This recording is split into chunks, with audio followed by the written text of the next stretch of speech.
Hey, what's going on, everybody? Justin here, and we're going to be doing a video that I feel most booktubers sort of feel compelled to do towards the end of November, early December, and that is the end of the year book tag. Now, Stuart Griffin was kind enough to tag me in his rendition of this tag. I'll leave a link down below to his video, and he's going to be trying to read and finish out The Enlightenment, The Pursuit of Happiness, 1680 to 1790 by Richie Robertson here in December before the end of the year. So if you like stuff like that, definitely check out his channel. I've been following his stuff for a couple months now, and he always leaves lovely comments online. So thank you so much, Stuart, for that. And let's just go ahead and get started. All right, so question number one, are there any books you started this year and you need to finish? So these are just the two books that I'm currently reading right now. So just like literally barely started the Kalevala. I think I said that like a week or two ago in another video, and I ended up not like going through with it. But we are going to be finishing this before the end of the year.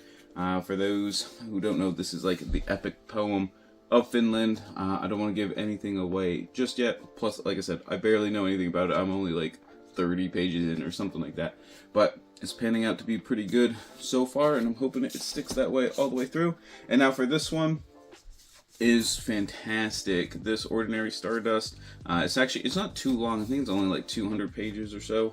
And this is by Alan Townsend, A Scientist's Path from Grief to Wonder.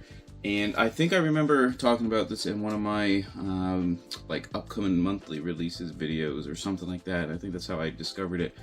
And it's kind of, well, it's not kind of, it is about how a scientist, after his daughter was diagnosed with cancer, and his wife then subsequently being diagnosed with a totally unrelated, different kind of cancer, kind of the process that he went through, kind of just coping and dealing, and how he handled these situations and that kind of thing.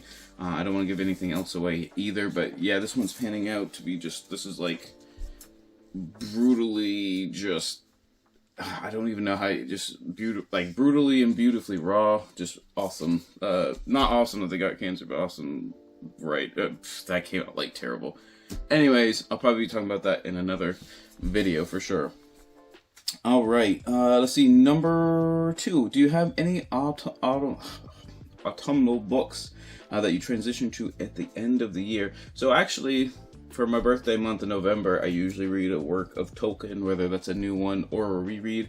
Didn't actually end up doing that, so I've been like telling myself I gotta like find some time in December here. I would be doing a reread here of The Children of Húrin, which is probably my favorite work, if I really had to pick something, by J.R.R. Tolkien. And this is like probably one of his darkest like work. It's I don't know, it's got very like a lot of elements. It's like kind of grimdarky as far as like, you know, Tolkien goes, but also very like Greek tragedy. Like literally like very Oedipus, I will just say, very kind of like in that vein. But yeah, just really well done. And also the narrator for this audiobook is Christopher Lee, so RIP there, but awesome narration. So this time I'm gonna try to like read it and like listen to the narration at the same time, so that'll be cool if I get to it, which I'm gonna try, but we'll see. Number three, is there a new release that you were still waiting for? So I guess not really anything in particular per se, but I would say one of the best looking December releases, now that I like looked at them a little bit more, is Oathbreakers, the war of brothers that shattered an empire and made medieval Europe, by Matthew Gabriel and David Perry. So check out my upcoming December releases. I'll leave a link to that video in the corner there and down below. But I didn't mention this book. So this is all about, this would have been Charlemagne's grandson. So Charlemagne had only one adult heir, I think, or one adult legitimate son, Louis the Pious. Which generally, actually in medieval times, if your last name is Pious, it probably meant you were actually pretty impious, but you donated a lot of money to the churches and that kind of thing. But anyways, this would be Louis the Pious's sons. We had like Lothair, Charles the Bald, and was it Louis the German, I believe, and they basically had a civil war between like all the Franks and stuff. So I think that's what this book is going to be about, and I think vaguely on how kind of how these divisions sort of led to some of the shaping of like the German region of Europe, and then like kind of the French, Frankish region of Europe and that kind of thing. But it looks pretty good, especially for like an early Middle Ages title. You don't get a lot of early Middle Ages. All the medieval stuff is, towards the tail end of the High and the late Middle Ages.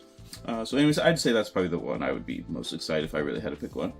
And then number 4, what are 3 books that you want to read before the end of the year? So besides finishing up those 2, I got 3 of them here. So first up, I'm trying to read, I had a list of 5 classics that I wanted to read by the end of the year, and I'm still, Kalevala's on there, and Emile Zola's The Fortune of the Rougon is on there as well. And this is the first in his Rougon-Macquart cycle of 20 books.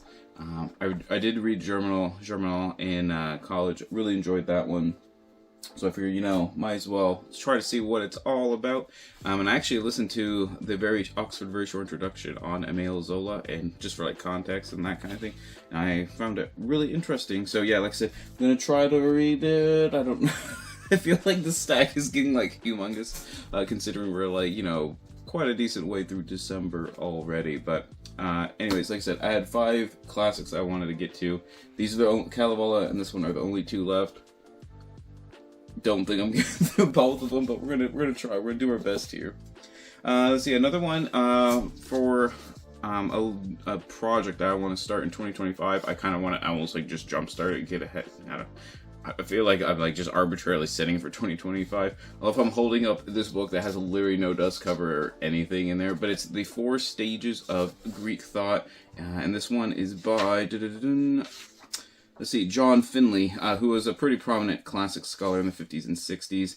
But the 4 chapters, I think it was like a series of 6 lectures, but it's the heroic mind, the visionary mind, the theoretical mind, and the rational mind. But I am starting a book journal on, I guess, Greek intellectual culture. I know it sounds so pretentious every time I say it out loud. But yeah, definitely check out that video as well. I think that was my last, I don't know exactly when this one's going to get posted. But anyways, I'm going to be doing like a journal on like Greek thought, early Greek philosophy, if it's not like Plato or Aristotle, I guess. Just kind of like intellectual history and like their kind of concepts and ideals and things like that. I don't know. It's like, it does sound really pretentious like now that I'm like saying it out loud, but oh well. And then the last one, well, I love how I'm talking about this stack is already too big, and then I pull out A.C. Grayling's History of Philosophy. I've been basically saying I'm going to read this all year, literally all year. I've been saying I'm going to read this, especially since I started like the philosophy book club thing that I'm kind of vaguely running, and I still haven't read it yet, but it's supposed to be amazing. It's supposed to be like terrific. And just kind of like almost like the new gold standard for just like a history of philosophy. So yeah, I doubt I'm getting to that one. Now that I'm looking at like 7 books here, or 6 books here already. Oh boys. Let's see, number 5. Is there a book that you think could still shock you and become your favorite book of the year? I don't think so. Pretty much out of these ones I've talked about, the only ones I would even have a remote chance. History of Philosophy, maybe, if it really is like actually like not just like good information, but also just amazingly written with the prose and stuff. I've heard that he's a good writer. I don't know if it's gonna be like enough to make it the number 1. I will say, like, Ordinary Stardust is probably gonna be easily in the top 10, like no doubt about that. Probably in the top 5. We'll see how like the last like 30-40% kind of pans out, but I would say this one actually has a good chance at least being in the top 3. I don't know about number 1, might be a little a hard sell, but yeah, I would say like this one definitely has a good chance. This one, that's a total toss-up. I have absolutely no idea how that's even going to be, but those are probably the only ones I would even like consider there. And then number 6, have you started making reading plans for next year? Oh yes, lots of plans. There's going to be a whole video, actually, on those. Probably going to do a video reviewing how terrible my 2024 reading plans went, per usual, I suppose. Actually, I think this year I did pretty good compared to a lot of other years. But I also got lots of ideas for 2025, so leave some comments down below if you have any reading plans that you want to do as well. I do enjoy watching everyone's videos on the reading plans. It gives me like ideas for my reading, like usually as well. And then number 7 is just to tag some people. So I'm going to tag 5 people here. So, and I'm going to leave all their channels down below. So definitely check them out. Because if I talk about them, it means they're good. Just go look at them and subscribe, like their videos, and comment, all that kind of stuff. So we got John David, also known as Nicholas of Autrecourt, Fred by Read by Fred, 2 different Hannahs, one at Savage Reads and one at Hannah's Books, and then also No Edit book reviews. So I hope you guys see this, and I'd be really excited to see what you guys do for the end of the year book tag as well. But there you have it. Let me know what you think, what the book you most want to finish before 2025 is here. And always remember, whether you end up reading it or not, read victoriously.